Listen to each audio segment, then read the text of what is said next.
Let's talk about mistakes that traders are making when they're brand new that you need to stay away from.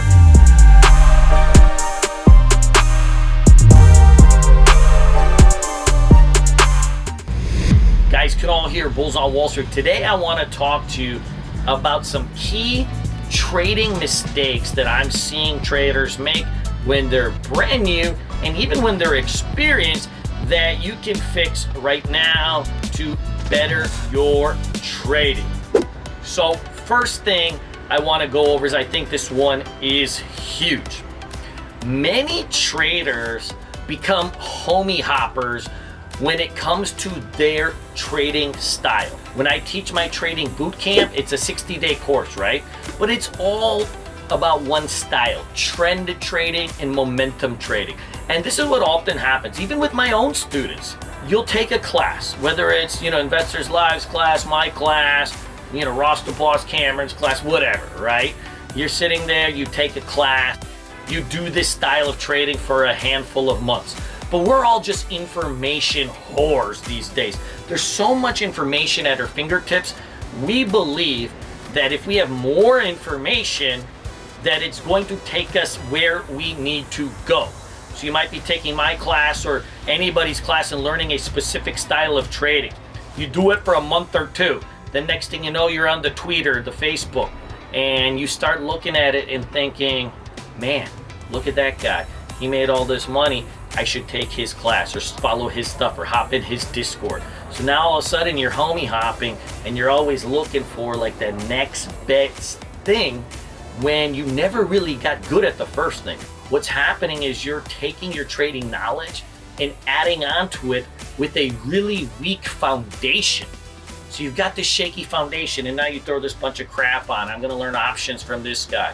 Hey man, I saw Zach Morris playing these penny stocks. I better learn that, get in that game, right?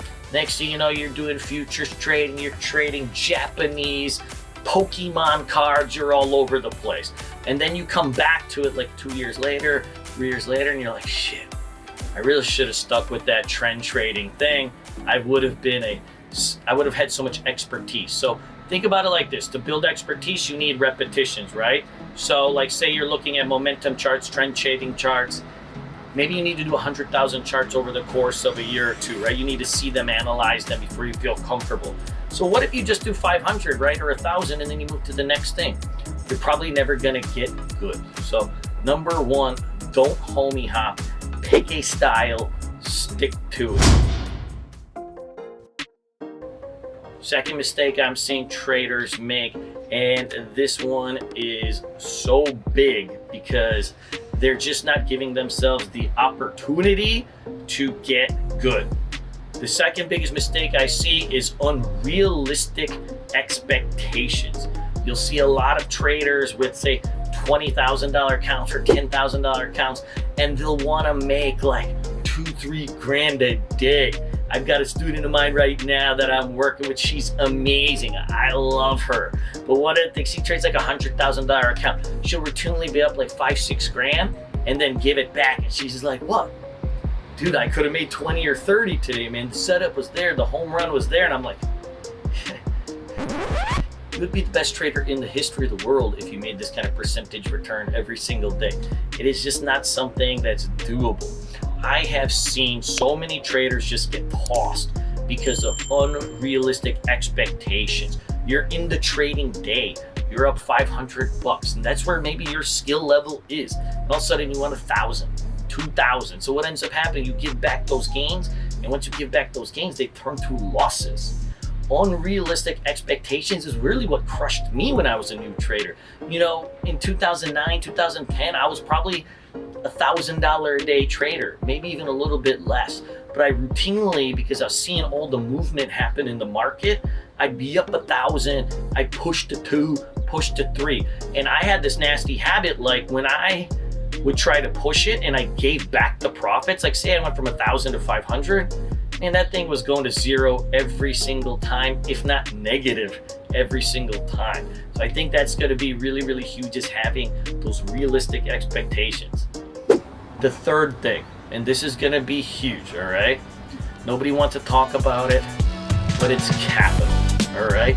When you are undercapitalized, you don't have the opportunity to make mistakes. I'm not saying you got to be born with a silver spoon in your mouth and have 100, 200 grand to start trading.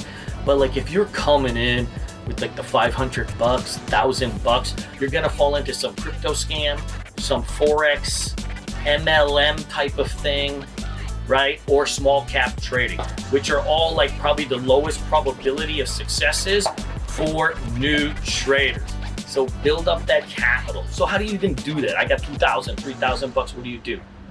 I'd sit there and learn, simulate, and really study. Take somebody's class. It doesn't matter who, and really study it, and then simulate it. While you're on the simulator, do some Uber.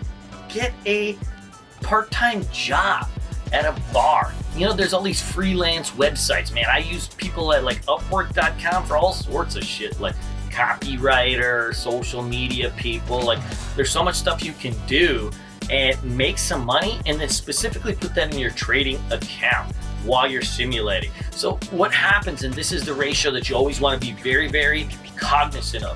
When you are a trader, your skill level is at a 0 and your capital is at 100. And what happens is for most traders, their skill level rises too slow and their capital starts to drop really, really fast while they start to make mistakes. And so what we need to do is slow that descent of capital, and that's why we want to simulate for a little bit, while simultaneously having our skill level ramp up in an exponential way. So instead of just a real slow growth, we got to turn that thing all the way up while slowing down that capital depreciation, so that at some point when your skill level is at an 80 or 90 or wherever it needs to be, most of your capital is still there.